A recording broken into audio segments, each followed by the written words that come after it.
এদিকে সিলেটের ভোলাগঞ্জে সাদা পাথর পর্যটন এলাকার লুট হওয়া পাথর উদ্ধারে অভিযানে নেমেছে যৌথ বাহিনী। এ নিয়ে বিস্তারিত জানাতে এয়ারপোর্ট এলাকা থেকে যুক্ত আছেন সহকর্মী সন্দীপন শুভ। যাচ্ছি তার কাছে। শুভ, আপনি জানাবেন অভিযান এখনো চলছে কিনা, আর কি পরিমাণ পাথর উদ্ধার হলো, বিস্তারিত জানাবেন।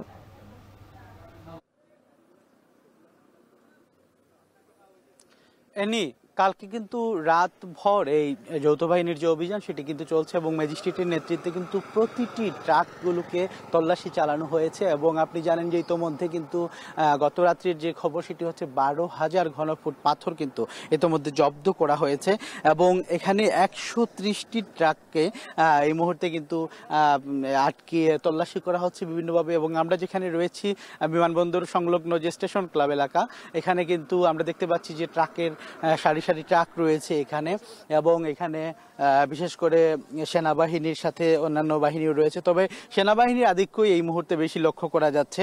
এর পাশাপাশি যদি আমি আরেকটু আপনাকে বলতে চাই, সেক্ষেত্রে কিন্তু এখানে বিশেষ করে যে জরিমানার বিষয়গুলো রয়েছে, এবং আমরা একটু আগে কথা বলেছিলাম একজন কর্মকর্তার সাথে এখানকার যারা তল্লাশি পরিচালনা করছেন, তিনি বলছেন যে আসলে এই ট্রাকগুলোর সাথে এমনভাবে চতুরতার সাথে কাজ করা হচ্ছে যে এই ট্রাকগুলোতে দেশি পাথরের সাথে বিদেশি পাথর মিক্স করে নিয়ে যাওয়া হচ্ছে, এবং যাতে কেউ ধরতে না পারে এমন একটি চতুর ভাবে কিন্তু এখানে কৌশল অবলম্বন করা হয়েছিল। এবং আপনি দেখতে পাচ্ছেন যেখানে কিন্তু সারি সারি ট্রাকের যে সারি দেখা যাচ্ছে।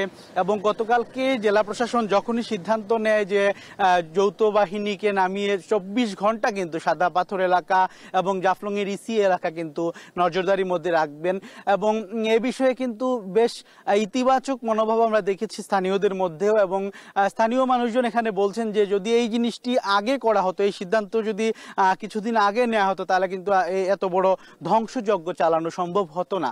এবং এই ধ্বংসযজ্ঞ যদি আরেকটু কঠোরতা প্রশাসন অবলম্বন করতেন, তবে হয়তো বা বেঁচে যেত প্রাকৃতিক সম্পদ।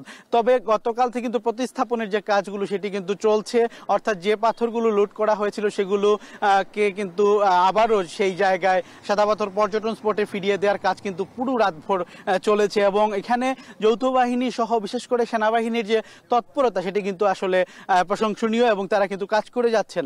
এবং একই সাথে কিন্তু যারা নির্বাহী ম্যাজিস্ট্রেট রয়েছেন, তারাও কিন্তু সেই তল্লাশি কার্যক্রমের সাথে জড়িত রয়েছেন। এর পাশাপাশি যদি আমি বলি, সেনাবাহিনীর সাথে পুলিশ, র্যাব সহ অন্যান্য বাহিনীও কিন্তু এই কাজের সাথে জড়িত ছিলেন। এবং আমরা দেখতে পাচ্ছি মোটামুটি কিন্তু এই মুহূর্তে যে আবারও সেই প্রাকৃতিক স্পটকে ফিরিয়ে আনা বা প্রাকৃতিক স্পটকে পাথরের যে সুন্দরতা ফিরিয়ে আনার জন্য যে কার্যক্রম সেটি কিন্তু বেগবান হয়েছে এবং সেটি চলমান রয়েছে। একটি আশা কিন্তু ফেরত পাচ্ছে সিলেটবাসী সহ সারা দেশবাসী, যেহেতু এটি জাতীয় ইস্যু, এটা আন্তর্জাতিকভাবে কিন্তু এই ইস্যুটা যে একটা পাথর লুটের মতো ন্যাক্কারজনক ঘটনা সেটি কিন্তু ঘটেছিল, এবং এটি নিয়ে যখন তীব্র সমালোচনার সৃষ্টি হয় তখন কিন্তু প্রশাসন নড়েচড়ে বসেছে। তো এই ধারা অব্যাহত সবাই বলছেন এটি। তো এই ছিল আসলে সিলেটের যৌথ বাহিনীর অভিযান থেকে আমার কাছে সবশেষ। সাদা পাথর উদ্ধারে সিলেটের ভোলাগঞ্জে যৌথ বাহিনীর অভিযান চলছে, সে খবরে জানাচ্ছিলেন সহকর্মী সন্দীপন শুভ।